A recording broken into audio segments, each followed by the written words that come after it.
Insert the USB flash drive into the back of the touchscreen.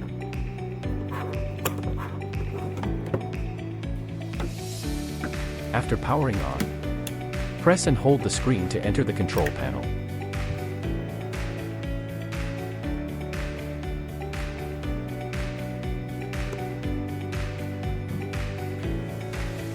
Enter the password, 3101, then tap the Login button on the right.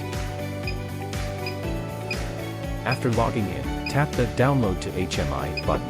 Select USB, then tap the button with the file icon.